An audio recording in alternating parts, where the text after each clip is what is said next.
السلام عليكم ورحمة الله وبركاته. ازيكم حبايبي؟ عاملين ايه؟ ان شاء الله كده تكونوا دايما معانا بصحة وبسلام وبخير. النهاردة ان شاء الله جايه لكم بوصفة حلوة وجميلة واقتصادية. كيك شوكولاتة، بس هي يعني كيك وفي نفس الوقت ممكن تقولي عليها جاتو، بس جاتو اقتصادي، ما تفرقهاش خالص عن قطعة الجاتو، بس حاجة في البيت اقتصادية موفرة، انت عاملاها في بيتك بايدك، ومش مكلفة. اول حاجة هنسمي الله كده ونبدأ كده نقول المقادير مع بعض. معانا 3 بيضات، ومعانا كوباية الا ربع زيت. دي الكوباية المعيارية اللي احنا معايرين بيها كل المقادير بتاعتنا. كوباية الا ربع زيت، كوباية لبن، كوباية سكر، ومعانا طبعا فانيليا. ومعانا هنا في البولة معانا كوبايتين دقيق، عليهم بالظبط باكو بيكنج باودر، معاهم 3 معالق كاكاو خام. يبقى مع بعض نقول تاني: كوبايتين دقيق، عليهم باكو بيكنج باودر او كيك شيف، يا ده يعني اللي عندك، و3 معالق كاكاو خام، وذره الملح. هنا كده المكونات الجافه، وهنا كده معانا المكونات السائله، ومعانا هنا شوكولاته مبشوره للتزيين. وبعد ما نخلص بقى الكيك بتاعنا ده هنعمله بقى ايه؟ الصوص برضو بتاعه الاقتصادي اللي هتزيني بيه، هيخليهولك ما يتفرقش لا عن التورته ولا الجاتو ولا اي حاجه، كانك عامله تورتايه صغيره، عامله تقطعي القطع مربعات، قطع جاتو، مش هتفرقيه صدقيني والله، وهتبقى حاجه في البيت وموفره، وجاتو اقتصادي او كيكه شوكولاته اقتصاديه. دلوقتي هنبدا مع بعض. ومعانا طبعا الصينيه بتاعتنا مدهونه بماده دهنيه، قطعه ماده دهنيه صغيره وسمنه. ودلوقتي هناخد المقادير بقى، نعمل المقادير السائله مع بعض في الخلاط. هنبدا كده، هنبدا ننزل بالبيض، هنسمي الله كده ونبدا ننزل بالبيض. تمام.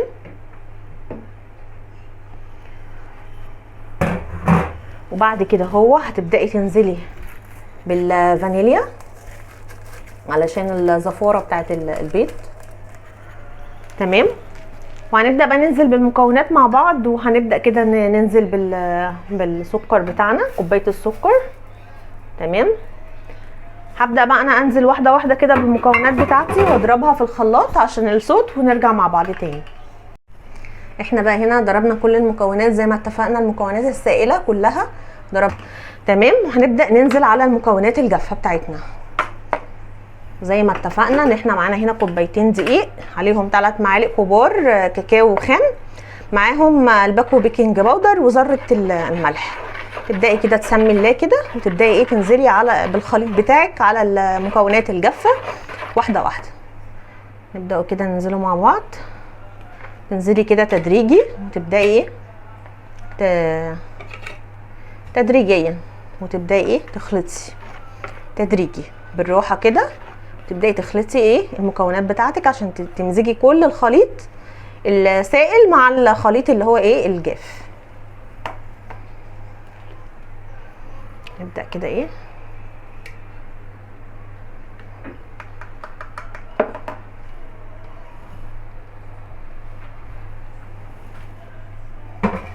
نبداوا كده ايه نمزج كل الخليط مع بعضه، بحيث تاخدي عجينه كيك هش وكل حاجه ممزوجه كده في قلب بعضيها. صدقيني الوصفه دي هتعتمديها، وصفه تحفه جدا وهتعجب اطفالك.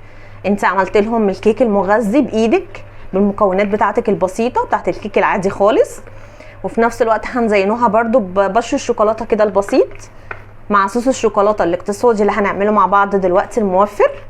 انت عملتي لولادك حاجه صحيه وفي البيت ومش مكلفه وباقل الامكانيات، وكانك كده حاجه جايباها من بره طعمها تحفه، مش هتفرقيها عن الجاتو او التورته اللي انت بتجيبها من بره، اللي هي تورته الشوكولاته او جاتو الشوكولاته. هي كيك وعامل نفسه جاتو، تقولوا عليه جاتو بقى، تقولوا عليه كيك، سموه زي ما تسموه، بس هي وصفه تحفه وان شاء الله كده كلكم هتعتمدوها. وعايزه بقى رايكم كده في الكومنتات، وعايزه بقى لايكات، وعايزه تفاعل بقى على الفيديو ده عشان ان شاء الله تشوفوا مني كده كل جديد. كل كده ما هشوف لايكات اكتر وهشوف تفاعل اكتر، هديكوا وصفات موفره واقتصاديه في نفس الوقت مغذيه لاطفالكم اكتر واكتر. واللي ما اشتركش بقى في القناه يشرفني كده بالاشتراك وينضم كده لاسرتنا، ويشرفنا كده بالاشتراك وبوجوده معانا في عيلتنا البسيطه المتواضعه. وتبداي بقى تمزجي كده الخليط كله واحده واحده علشان ما تخرجيش الهواء اللي جوه الكيك بتاعك. تتاكدي كده ان كل المكونات بتاعتك امتزجت عشان يطلع معاكي خليط كيك ناجح، وتطلع الكيك معاكي هش وطريه وتحفه. ما تفرقيهاش كده عن الجاتو الجاهز او الكيك الجاهز اللي بتجيبيه من بره.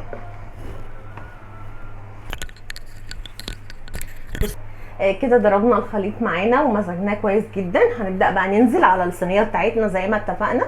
تدهنيها دهنه خفيفه كده بماده دهنيه عندك بالسمنه بتاعتك كده، دهنه خفيفه. وتبداي بقى تنزلي بالخليط الجميل بتاعك المتجانس المتماسك الحلو الممزوج مع بعضه. يتاكل ني تحفه، ريحته كده من قبل حتى ما يستوي في الفرن تحفه. الخليط كده يتاكل ني. عايزه بقى رايكم، واللي يعملها يقول لي ايه رايه فيها في الكومنتات، وعايزه تعليقاتكم الجميله ولايكاتكم الاحلى.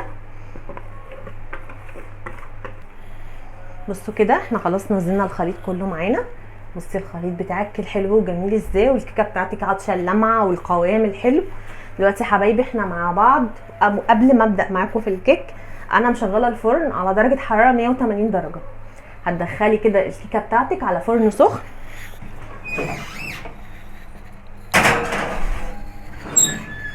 هتقعد حوالي 35 دقيقه في الفرن، وبعد كده هنختبر السوا بتاعها، وهنرجع نعمل صوص الشوكولاته الاقتصادي اللي هتحلفي انه جاتوه مش كيك.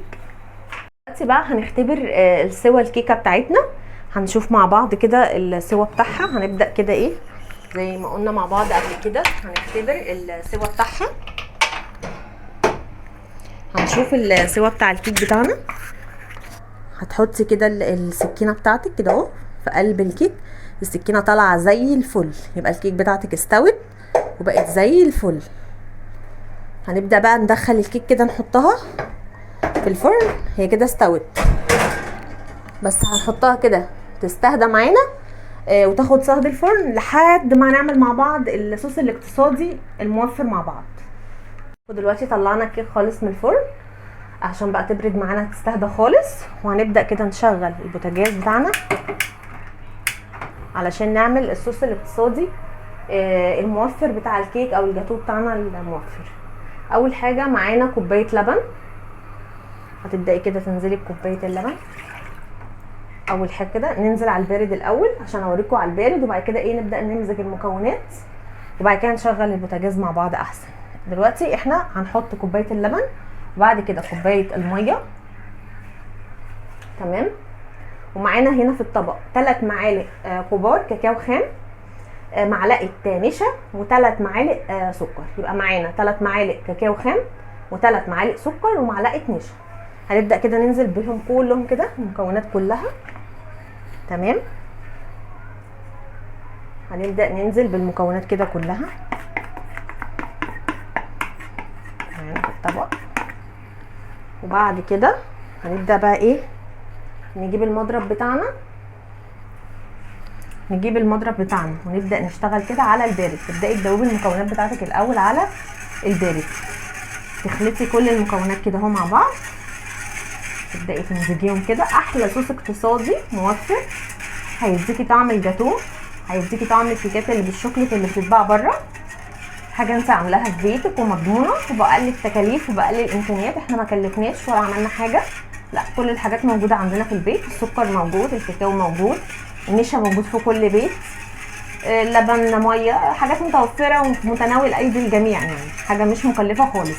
يبقى طعمه حلو جدا، يبقى طعمه مستصاب، وبيدي الكيك بتاعك طعم حلو كده، وبيديله هشاشه كده بيمتزج مع الكيك بتاعك. عايزاكي بقى تجربي الوصفه. سموها زي ما قلت لك، سميها زي ما تسميها. عايزه تسميها كيكه شوكولاته، عايزه تسميها جاتو، سميها زي ما تسميها. بس اهم حاجه عندي انك تجربيها وتعمليها وتقولي لي رايك في الكومنتات. وعايزه كده تعليقاتكم الجميله واللايكات، واللي مشتركش في القناه يشترك ويفعل زر الجرس عشان ان شاء الله كده يوصلكم مننا كل جديد. هنبدا كده نشغل مع بعض البوتاجاز. على نار كده متوسطه، وتبداي ايه تخلطي كده المكونات برده مع الخلط الجيد والمزج الجيد كده عشان المكونات كلها تختلط في بعضها. وتبدا معلقه النشا اللي انت حطيتيها تعمل قوام للصوص بتاعك وتخليه يتقل، مش هيتقل قوي بس هتديله قوام حلو كده. تبداي كده ايه تنزلي كويس قوي عشان ايه يبدا النشا يتفاعل ويبدا يدي قوام كده وعرق للصوص بتاعك. هنسيب الصوص كده يغلي غلوه ونرجع مع بعض تاني. وهتبداي كده بعد ما مكوناتك كده امتزجت مع بعض وغلت غلوه تبداي تحطي الفانيليا في الاخر كده علشان ايه ما تمررش. الفانيليا هتتحط في الاخر عشان تدي النكهه بتاعتها وما تمررش معاكي، تبقى النكهه بتاعتها ظاهره وباينه معانا. وتقلبي برده ايه تقليبه كده اهو. تحطيها بعد ما الصوص بتاعك يبدا يغلي غلوه كده على النار، بتنزلي بالفانيليا اخر حاجه علشان ما تمررش وتفضل النكهه والطعم والريحه بتاعتها موجوده في ايه في قلب الصوص بتاعك. تبداي كده بقى نبدا نعلي النار شويه على الصوص بتاعنا. في الاول بتبداي بنار متوسطه على الهادي، وبعد كده اول ما بتنزلي المكونات بتغلي غلوه بتنزلي بالفانيليا بتاعتك، تبداي تعلي النار بقى شويه علشان الصوص بتاعك يبدا يتقل. ومعانا الكيك هنا قدامنا، الكيك بتاعنا بدأ ان هو ايه يهدى.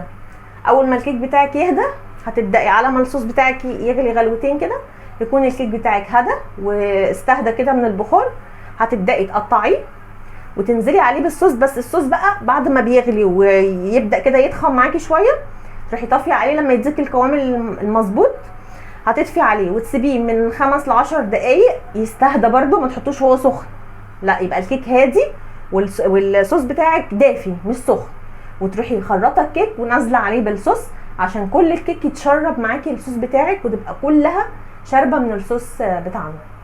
ودلوقتي كده خلاص الكيك بتاعنا اهو موجود استهدى خالص معانا وبدانا نقطعوه. بصوا كده متقطع عباره عن مربعات، والصوص بتاعنا كده خلاص بقى له قوام. بصي القوام بتاعه بقى له قوام واستهدى برده معانا. سيبناه من 5 ل 10 دقايق كده يستهدى ويطلع البخار اللي فيه عشان ينزل على كيك هادي وهو يبقى ايه دافي مش سخن.